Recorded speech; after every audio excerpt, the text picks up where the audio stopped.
পবিত্র অগ্রহায়ণ মাসে যে কোনো একদিন এক মুঠো লবণ গোপনে ছড়িয়ে দিন বাড়ির এই স্থানে। গৃহের সমস্ত বাস্তুদোষ দূর হবে, প্রচুর অর্থপ্রাপ্তি ঘটবে মা লক্ষ্মীর আশীর্বাদে। আপনার পরিবার ভরে উঠবে সুখ, শান্তি এবং সমৃদ্ধিতে। পরিবার থেকে রোগ জ্বালা যন্ত্রণাও দূর হবে। চলছে অঘ্রাণ মাস বা সাধারণ ভাষায় যাকে বলা হয় অঘ্রাণ মাস। এই মাসটিকে মা লক্ষ্মীর অত্যন্ত প্রিয় মাস বলে মনে করা হয়, তাই অঘ্রাণ মাসের অপর নাম হচ্ছে লক্ষ্মী মাস।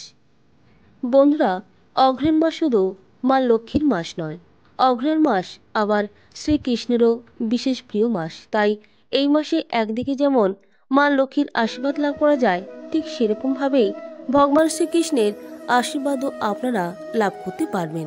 তাই বন্ধুরা, অঘ্রাণ মাসে কিছু কিছু বিধিনিষেধ আপনারা মেনে চলার চেষ্টা করবেন। সেই নিয়মবিধিগুলো মেনে অঘ্রাণ মাসটি কাটালে আপনাদের জীবনের সুফল আসতে বাধ্য। কিন্তু পরিবারের নেতিবাচক শক্তি দূর করার জন্য বাস্তুশাস্ত্রের নানান উপায় সম্পর্কে জানানো রয়েছে। লবণ বিভিন্ন নেতিবাচক শক্তি দূর করে পরিবারের সুখ সমৃদ্ধি বজায় রাখে, পাশাপাশি জীবনে আগত সমস্ত বাধা দূর হয়। বাস্তুশাস্ত্রে নুন বা লবণের কিছু উপায় একাধিক বাস্তু সমস্যা দূর করতে পারে।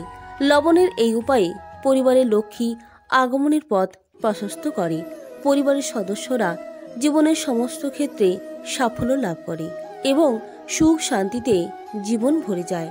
লবণের কোন উপায়ে এই সমস্ত লক্ষ্য পূরণ সম্ভব তা আজকের ভিডিওতে জেনে নেব। প্রথম যে উপায়টি বলবো সেটি আপনারা এই অঘ্রাণ মাসে বৃহস্পতিবার করতে পারেন। তবে স্নান সেরে শুদ্ধ বস্ত্র পরে এবং ঘর বাড়ি পরিষ্কার পরিচ্ছন্ন করে তারপরই করবেন। নিয়ে নেবেন একটি কাচের পাত্র, অর্থাৎ স্বচ্ছ পাত্র। সেই পাত্রটি লবণ দিয়ে পূর্ণ করবেন এবং তার মধ্যে দিয়ে দেবেন 4টি থেকে 5টা লবঙ্গ। সেই লবঙ্গগুলো যেন ফুল সমেত থাকে। যে স্বচ্ছ পাত্রটি আপনি নিয়েছেন তার মধ্যে সেই লবঙ্গগুলো রেখে দেবেন এবং বাড়ির একটি কোণায় রেখে দেবেন। এমন জায়গায় রাখবেন যাতে সেখানে কারোর দৃষ্টি না পৌঁছায়। অগ্রহায়ণ মাসে বৃহস্পতিবার এই কাজটি আপনারা করবেন এবং এই জিনিসটি 1 সপ্তাহ থাকতে দিবেন।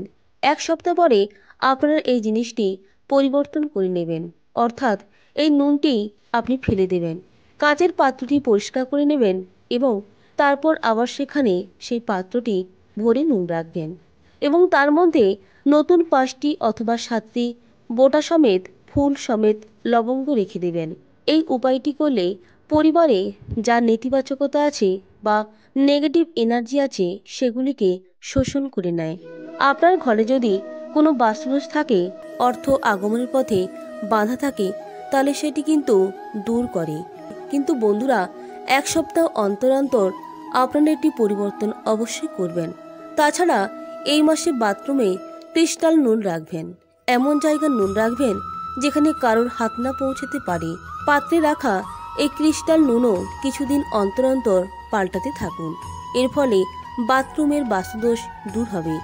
বন্ধুরা, আমাদের ঘরে যে বাস্তুদোষ তৈরি হয় সেটি বাথরুম থেকেই আসে। আগেকার দিনে বাথরুম মূল ঘরে থাকতো না, থাকতো ঘরের বাইরে, কিন্তু আধুনিক যুগে সেটি সম্ভব নয়। তাই বন্ধুরা, ঘরের বাস্তুদোষ দূর করার জন্য বাথরুম সর্বদাই পরিষ্কার পরিচ্ছন্ন এবং শুকনো রাখার চেষ্টা করবেন।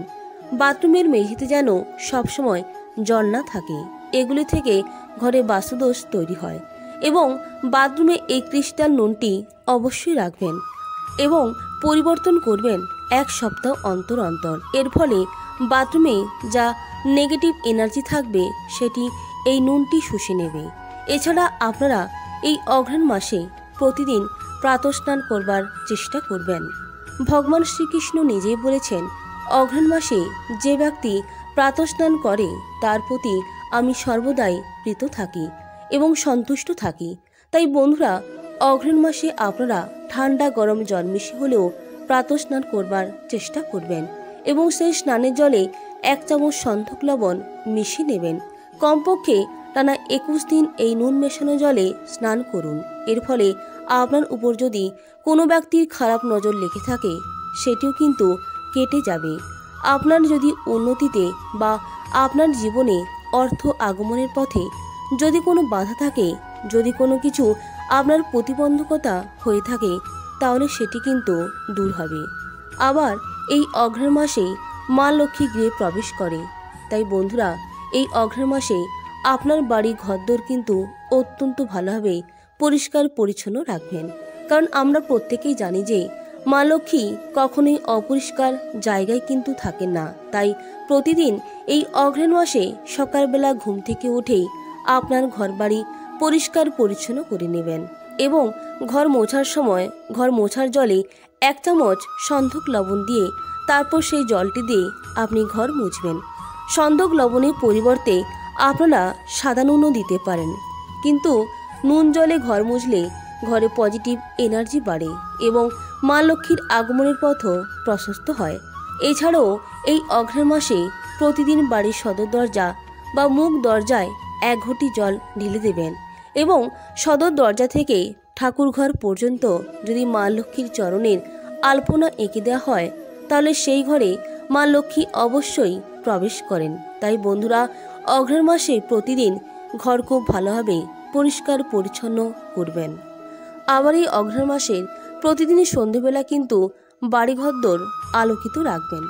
বাড়িঘর যদি অন্ধকার থাকে, বিশেষ করে সন্ধ্যেবেলা, তাহলে সেই বাড়িতে বাস্তুদোষ বৃদ্ধি পায়। তাই অঘ্রাণ মাসে প্রতিদিনই সন্ধ্যা দেবেন এবং নিত্য সন্ধ্যা দেওয়ার সময় একটি ঘিয়ের বাতি অবশ্যই প্রজ্বলন করবেন। ঘিয়ের বাতি অঘ্রাণ মাসে মা লক্ষ্মীর উদ্দেশ্যে নিবেদন করা অত্যন্ত ভালো। এতে মা লক্ষ্মী অধিক প্রসন্ন হয়।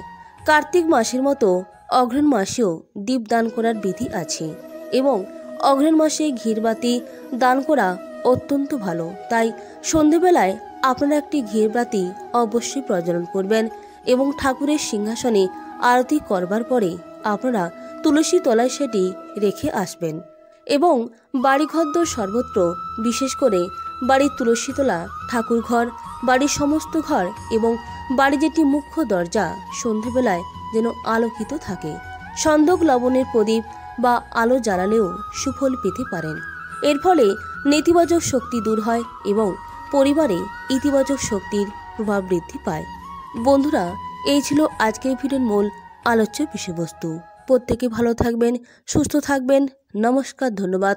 ঈশ্বর আপনার মঙ্গল করুক। জয় মা লক্ষ্মী।